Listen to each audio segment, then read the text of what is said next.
Bonjour, je m'appelle Armand Dacou, je suis la directrice artistique de la foire ACA, also known as Africa, qui va ouvrir ses portes là dans une minute à l'autre au carreau du Temple à Paris.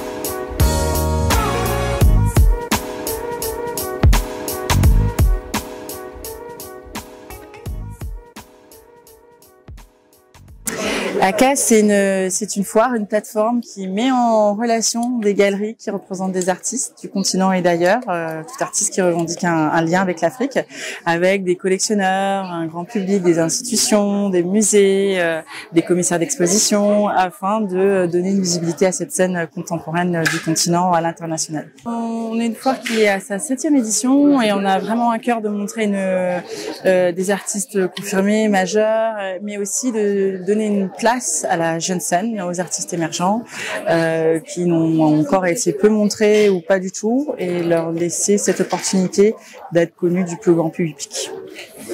Alors moi, en tant que directrice artistique, je suis la personne privilégiée pour échanger, discuter avec les galeries. Donc avoir une connaissance sur les artistes qu'ils représentent, aller chercher des galeries dont on aimerait bien qu'ils présentent des artistes à la foire. Donc la relation avec la galerie se fait toute l'année, et puis aussi il y a une expertise à avoir sur cette scène-là, et donc une connaissance du terrain et des artistes. Je suis Abdoulaye Konati, je viens du Mali et je suis pour la première fois présent à ACA, Paris. ACA me fait l'honneur de présenter des grands formats et des formats moyens de mon travail, et surtout des travaux récents.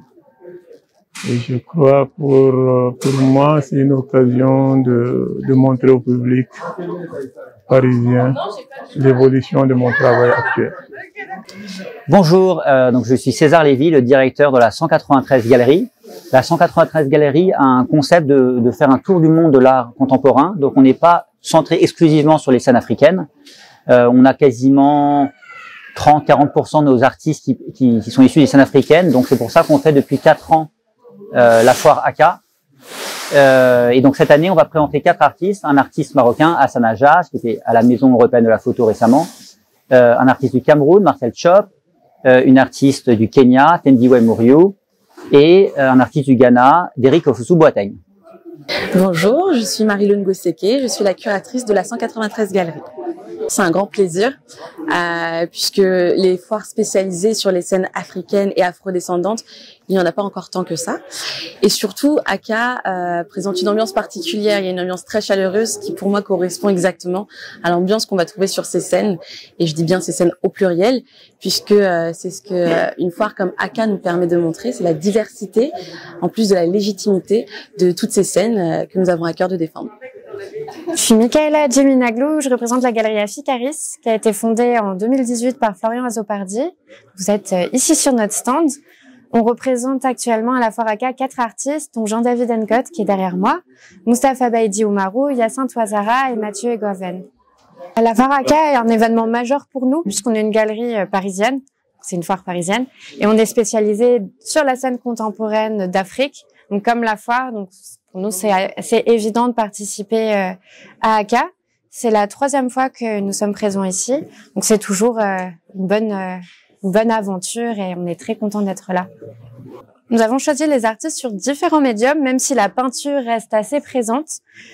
On a voulu proposer une présentation autour du portrait, comme on peut le voir avec Jean-David, Mustapha ou Mathieu, mais aussi une exploration autour de la matière et de l'abstraction, donc qu'on retrouve avec les tapisseries d'Hyacinthe Ouattara. Donc pour s'attarder sur Jean-David, c'est un artiste qu'on suit depuis le début de la galerie, donc en 2018. On croit beaucoup en lui, on grandit ensemble, on a publié sa monographie l'an dernier. On organise une exposition monographique de l'artiste par an. Donc cette série-là que vous voyez, c'est dans la continuité de son travail sur l'exploitation minière et l'exploitation des ressources naturelles. Celle-ci, on a une dimension économique assez importante, puisque le titre évoque la mondialisation. Et donc, il va parler de comment les multinationales et comment les grandes entreprises vont exploiter les ressources naturelles, mais aussi les corps. Donc, dans cette série, le corps est à l'honneur. Ce qu'on voit, il va montrer le corps non pas comme c'est encore souffrant, mais qui reste très beau puisqu'il dit que le corps qui souffle le plus, c'est pas le corps le plus décharné, mais c'est le corps le plus fort, en fait, le plus à même à encaisser la douleur. Donc c'est ce qu'on voit ici. Et on s'inscrit dans cette continuité de ce qu'il appelait les pommes de la discorde, représentées par cette batterie de voiture, puisque la batterie de voiture est choisie comme métaphore, puisque c'est un condensateur d'énergie à l'intérieur duquel vous avez différentes ressources minières. C'est pour parler de tout ça qui va représenter cet homme sur cette batterie. Donc pour parler de l'exploitation des ressources naturelles par la mondialisation finalement. Je m'appelle Gérard Tété. Mon nom d'artiste est Esprit. Je viens du Togo. Je suis représenté par la galerie Sauvio. Et les œuvres qui sont derrière moi ont été réalisées avec des tongs. Donc, les tongs, dans ma langue maternelle, on les appelle Dimakbla en Ewe, au Togo, au sud Togo. Donc, les Dimakbla, en fait, ce sont des enfants ce sont des enfants de rue, de chez moi, qu'on appelle d'habitude Dimakbla. Parce que si on te dit Dimakbla, c'est une insulte, en fait. Tes parents ne t'ont pas éduqué. Donc, moi, je considère les enfants de rue qui se promènent dans les rues comme ces Dimakbla. Donc, eux aussi, sur mes recherches de ces tongs sur les bordures de mer et sur les décharges dans mon pays. Il y a ces enfants aussi qui viennent récupérer des fers, des bois de conserve pour aller revendre pour vivre, en fait. Donc, ce sont les photos de ces enfants que je prenne et j'immortalise sur ces toiles qui sont derrière moi. Donc, c'est une sorte de sensibilisation pour que les gens tournent un regard avec ces enfants abandonnés dans les rues, laissés à eux-mêmes. Donc, vous allez remarquer aussi que ces enfants n'ont pas de visage. Ces enfants, c'est peut-être un proche à vous, ou bien une personne, ou bien peut-être ton neveu. Tu peux pas le nier parce que derrière ce visage, tu vois pas la personne qui est cachée derrière, en fait. Donc, ce visage représente plusieurs personnes à la fois. Donc, c'est un peu ce que je veux véhiculer à travers mes œuvres. Je m'appelle Alexis Peskin, je suis artiste plasticien. Ma mère est afro-brésilienne et mon père est franco-russe. Donc moi j'ai grandi à Paris et après j'ai beaucoup voyagé parce que en fait j'ai étudié aux États-Unis, j'ai joué au basket d'abord.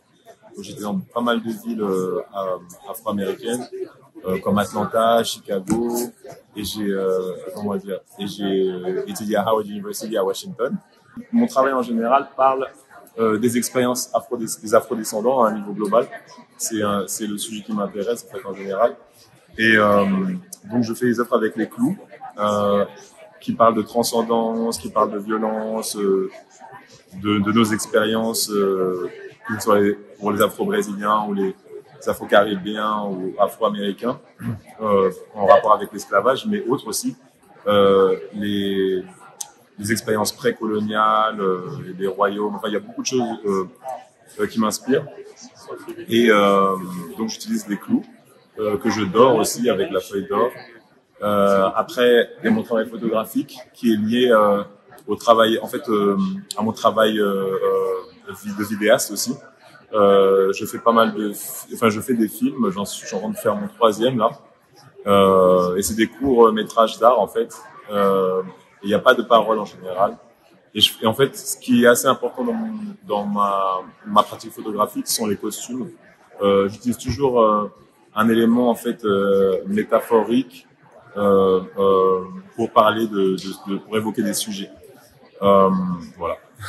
Chantal Léa Commun, artiste visuel. Car je présente essentiellement des toiles, des toiles qu'on a déjà vues et de nouvelles. Sur le thème de Chlordé Cunha, mon personnage récurrent, et avec des nouveautés, Chlordé Cunha sous les eaux, donc en résonance avec les problèmes climatiques, les événements climatiques récents dans la Caraïbe. Déjà d'être à Paris, c'est génial pour moi. Ça fait 5 ans que j'y étais pas revenue. C'est quand même un endroit où j'ai passé la moitié de ma vie et un quartier qui me tient à cœur, tout le 20e, Gambetta, tout ça. Et revenir ici au carreau du Temple, c'est super. Et puis on dit souvent que la France nous oublie, nous artistes des outre-mer entre guillemets. Et là, il y a Minya Biabiani au Palais de Tokyo.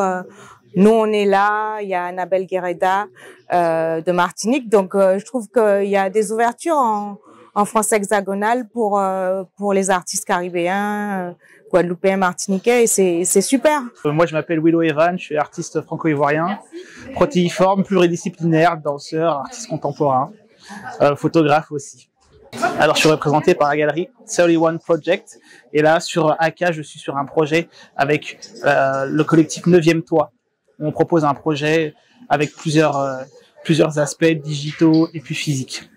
Alors, à AK, je présente plusieurs œuvres. Je présente des œuvres digitales, je présente des œuvres physiques, je présente des œuvres en bois, je présente aussi des œuvres, tapissées. Et tout ça, en fait, le lien entre toutes ces œuvres, c'est le mouvement.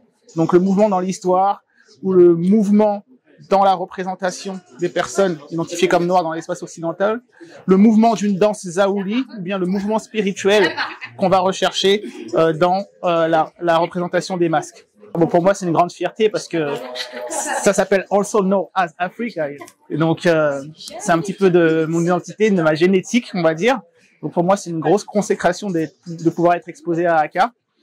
J'imaginais vraiment pas y arriver aussitôt dans ma carrière, j'ai envie de dire, même si j'ai quand même du bagage.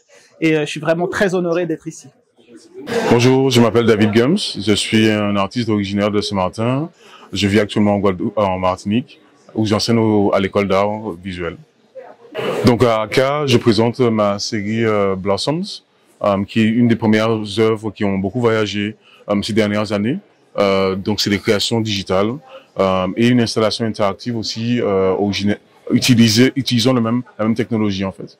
Et être à la fois à AK est une opportunité super intéressante dans la mesure où en fait c'est une foire très axée sur l'Afrique et la diaspora.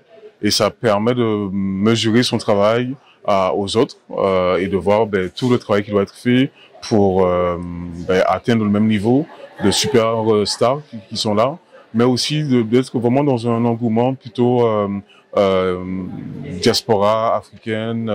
Et c'est beau de voir autant d'œuvres contemporaines si fortes et si puissantes en fait.